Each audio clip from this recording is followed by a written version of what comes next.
नुकीली ठुड्डी वाला राजा। एक राजा की एक बेटी थी जो बहुत ही सुंदर थी, पर बहुत घमंडी और बदमिजाज थी। उसे कोई भी व्यक्ति पसंद नहीं आता था। राजा उसका विवाह करना चाहता था, पर वो घमंडी लड़की हर लड़के में कोई न कोई कमी निकालकर उसके विवाह के प्रस्ताव को ठुकरा देती थी। उसकी बदमिजाजी से राजा बहुत परेशान था। उसने एक बार अपनी बेटी के लिए स्वयंवर रचाने का इंतजाम किया और दूर दूर के विवाहित नौजवानों को इस स्वयंवर के लिए आमंत्रित किया। इन सभी नौजवानों को उसने उनकी हैसियत के हिसाब से उनके स्थानों पर बैठाया।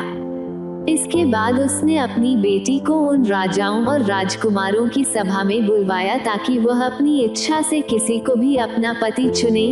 पर राजा को तब अत्यंत डर हुआ जब उसकी लड़की ने हर एक उम्मीदवार में कमियां निकालनी शुरू कर दी।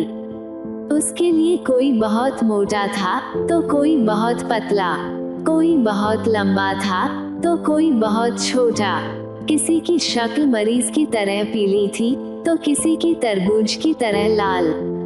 इस तरह उस लड़की ने हर युवक में कोई ना कोई कमी निकालकर उन सभी से विवाह करने से इनकार कर दिया। एक नुकीली ठुड्डी वाले राजा का तो उसने काफी अपमान किया। वो लड़की उस राजा को देखकर बोली, इस राजा की ठुड्डी तो देखो, जैसे बतख की चोंच। इस घटना के बाद से उस राजा का नाम नुकीली ठुड्डी वाला राजा पड़ गया। राजा ने जब अपनी बेटी को सभा में आए हुए राजाओं और राजकुमारों का अपमान करते देखा तो वो गुस्से से लाल पीला हो गया और बोला, इस लड़की ने सभा में आए हुए मेहमानों का बहुत निरादर किया है, इसलिए अब इसे उस भिखारी से विवाह करना पड़ेगा जो भीख मांगने के लिए मेरे दरवाजे पर आएगा। इसके बाद उसने इस घटना के लिए सभी राजाओं और राजकुमारों से क्षमा मांगी और आदर सहित उन्हें विदा किया। कुछ दिनों बाद एक भिखारी गायक राजा के महल के सामने गाना गाकर भीख मांगने आया। जैसे ही राजा ने उसका गाना सुना, उस भिखारी को अपने महल में बुलवाया।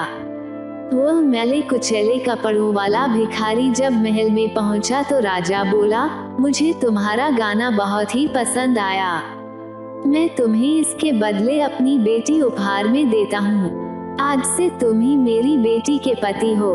राजा की बेटी यह सब सुनकर हक्की बक्की रह गई और विवाह से इनकार करने लगी। पर राजा बोला, मैंने तेरे स्वयंवर वाले दिन कसम खाई थी कि मैं तेरा विवाह अपने दरवाजे पर आने वाले पहले भिखारी से करूंगा। आज मैं अपनी उसी कसम को पूरा कर रहा हूँ। राजकुमारी का रोना धोना राजा के निश्चय को नहीं बदल सका।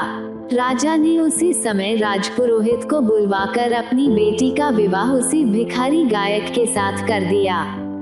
शादी के बाद राजा अपनी बेटी से बोला, अब तुम मेरी बेटी नहीं, एक भिखारी की पत्नी हो और भिखारी की पत्नी इस महल में नहीं रह सकती। अब तुम्हें अपने पति के साथ ही जाना होगा।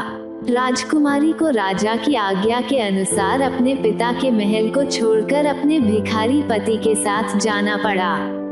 उसे अपने पति के साथ पैदल ही चलना पड़ा, क्योंकि राजा ने अपनी बेटी को कोई भी रथ या घोड़ागाड़ी देने से इनकार कर दिया। जब भिखारी पति के साथ वह एक जंगल से गुजर रही थी तो उस राजकुमारी ने धीरे से पूछा, यह इतना